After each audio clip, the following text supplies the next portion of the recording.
So right now I'd like to introduce you to our expert for today, and this is Dr. Mark Vinick. And Mark is a dear friend of mine from way back.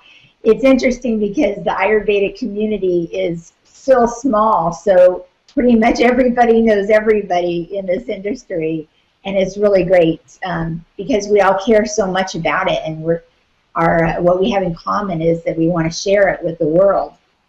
So, Mark, tell us a little bit about how you found Ayurveda. How did it come into your life? Oh, Lisa, you're embarrassing me. You're about to age me. I first heard the term Ayurveda over 40 years ago when I was studying in Europe with Maharishi Mahesh Yogi, and he spoke about Vedic medicine, about Ayurveda. And as soon as I heard the word, I recognized that this is something I want to learn. There really wasn't anything available here at that time. And simply because of my experiences in meditation and doing yoga were so profound at that time, I realized that if this Ayurveda, if this Vedic yogic medicine is half as powerful and as profound as the experience I've had already learning yoga, asana, yoga philosophy, and meditation, I'm sold. I'm going for it. Unfortunately, there really wasn't anywhere to study. He wasn't teaching it, and there really wasn't anywhere to study it. One of the first teacher, Vasant Lad, came to the U.S. and started teaching here a few years later. I've read Vasant Lad's material, studied with him, studied California College of Ayurveda. My longtime teacher is Vaidya R.K.Mishra with the SVA Ayurvedic tradition that goes back to the beginning of Ayurveda. I pretty much study with everyone and grasp everything that I can and incorporate it into my own life experience. Yeah, it's interesting that you say the Maharishi because I think a lot of people came from that lineage, so to speak, that the Maharishi really introduced Ayurveda to the United States first and foremost, right? Yes, I believe so.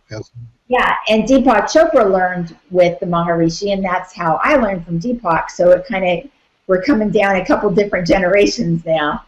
But and also my longtime teacher, Vaidya Mishra, was brought over here by Maharishi. He did some writing for them, and Maharishi actually saw it and goes, Who wrote this? Who wrote this material? This is great. Get him over here. And so they did, and he had sent him over to the U.S. here to be director of research for his Ayurvedic product line. That's where he got here. Yeah, I love Dr. Mishra. He's fantastic.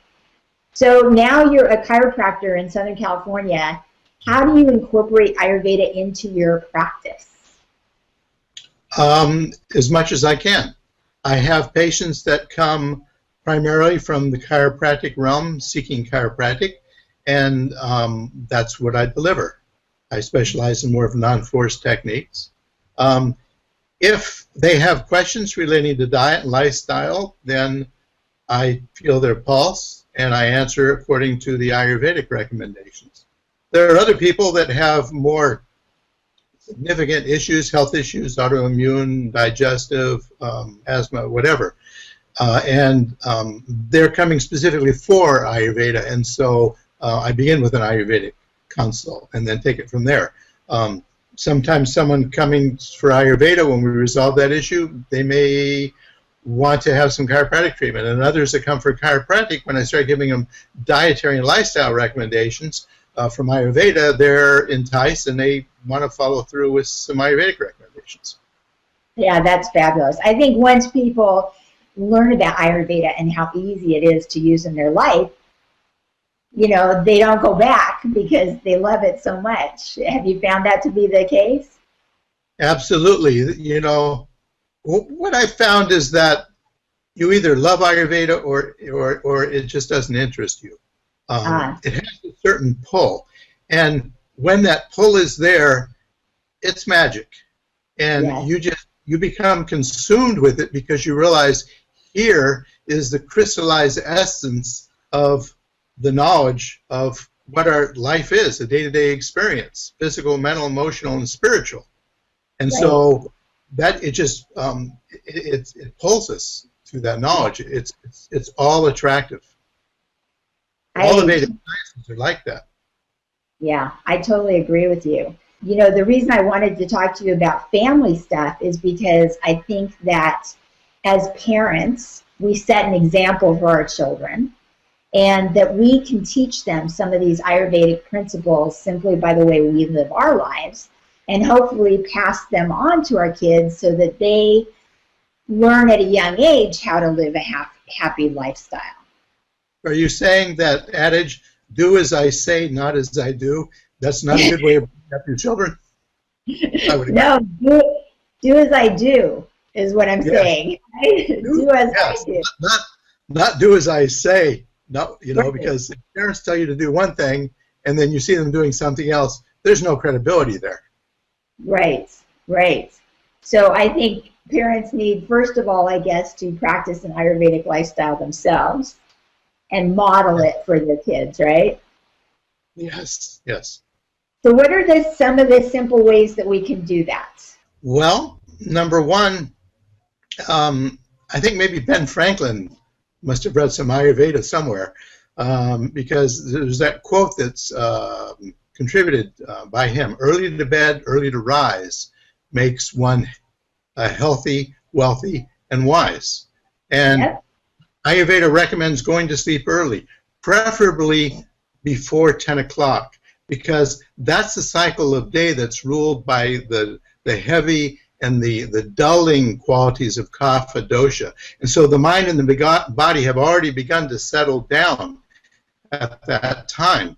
And so as long as our physiology is not overly stimulated by some electromagnetic or other stress, it'll be easier to fall asleep at the time, and the sleep is more restful and more healing. Now, if for some reason, due to work or family obligations or something, it's not possible to go to sleep by 10, even earlier is better, like 9, but at least be consistent. So if 10 doesn't work, then if 11 is the only thing you can do, then at least be consistent. Don't go back and forth one day. We need to establish some system there that the body is used to. You know, homeostasis sets in when the psychophysiology is used to those established patterns. It's like nature. You know, we can plot. We know when the sun rises and the sun set thousands of years in the past, and we can project that thousands of years in the future. And if we attune our individual cycles, our own individual biorhythms with the larger biorhythms of nature, we gain tremendous strength and stability from that. And that's so important. And that one thing, going to sleep early, getting up early, preferably with the rising sun or slightly before. That cycle of day is ruled by Vata dosha, and that enlivens the mind and the body with fresh, energetic, creative, and inspiring energy. And beginning our day at this time helps align our own internal biorhythms with these natural energies that are present at that time. Ideally, the best time to wake up, according to yoga philosophy, is the hour of Brahman, Navaswan, which is about an hour and a half before sunrise. So in that regard to her question, yes. The earlier the sun rises, the earlier you want to wake. I see. Okay. And when you do your meditation and everything, right? Yes, that's a perfect time to meditate. That's part of our routine, right? Our daily routine. And these are good habits we can get our kids into. This is perfect kind of things we get our kids into. Yes, absolutely.